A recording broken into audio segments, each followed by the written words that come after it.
Hey, good morning. My name is Evan, and thanks for checking out my channel. As you probably already know, the A7C has been reviewed. We've gotten to see it in the actual hands of many YouTube videographers. I blame all of them, Sony included, for me losing at least a couple hours of sleep last night because they all dropped at the same time, right as I was getting ready for bed. But I'm still happy that I got to see the camera in action, got to hear some, takes on it, and overall the reception of it seems very good.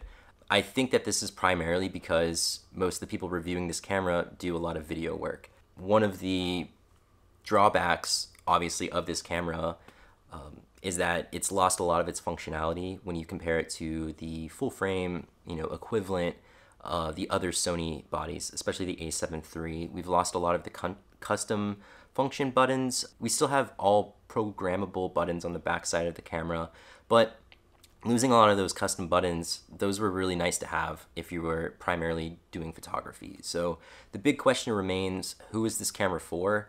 And I think that if you already have a Sony full frame camera and you've got Sony glass, whether you do photography or video, this is a great camera to have. It's under $2,000.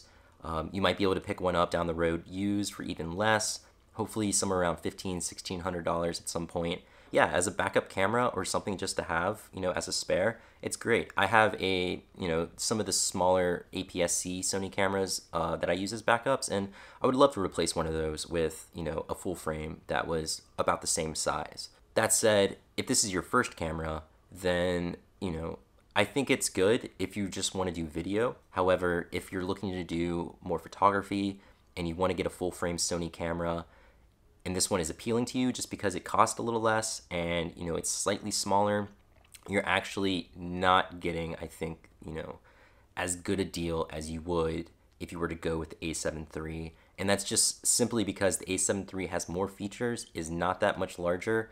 It's just better to have and better to learn, I think, on one of the more traditional camera bodies that Sony offers for their mirrorless system. So that's just about it. I think that the A7C is going to be just an amazing second camera. Backup camera body, something that you can set up. I love that it has an unlimited record time. The new doors are like latches or, they're on hinges. My A7 III has those flimsy little plastic drop-down things that I have to just use like electrical tape when I'm shooting all day just to keep them out of the way. I've almost considered cutting them off many times. It's very frustrating that they're not removable and they just dangle. So I like that very much. I very rarely use the second card slot. It mostly just serves the purpose of being a very over-engineered and expensive card holder, but still nice to have regardless. I hope that in the future Sony maybe will make a pancake lens for a full frame system. As far as I know, I don't think we have that. So if they want to market the A7C as a vlogging camera, then yeah, make a 20mm f2.8 pancake lens. I think that would serve just so many different functions. And it would also, I think it might be a nice street photography lens. Even if you made something like Canon's 40mm f2.8, the form factor of a pancake lens on a camera body like this is just going to be, I think, extremely desirable. I would love that for photography, even without, the custom buttons and things like that. Just, I really love having something that can fit well in the pocket.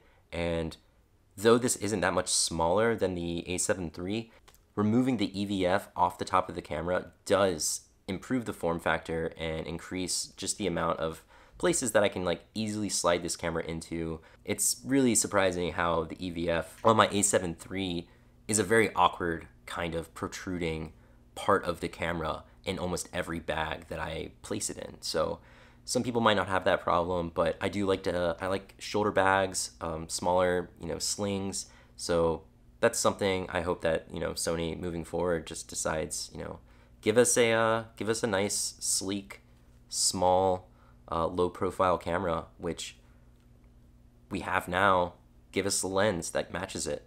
And I think that'll be gold. So anyways, those are my thoughts. Thanks again for checking this out. And if you have any, thoughts of your own, opinions, please leave them down, leave a comment, and I will definitely try to respond to all that I can. Take care of yourselves and have a good one.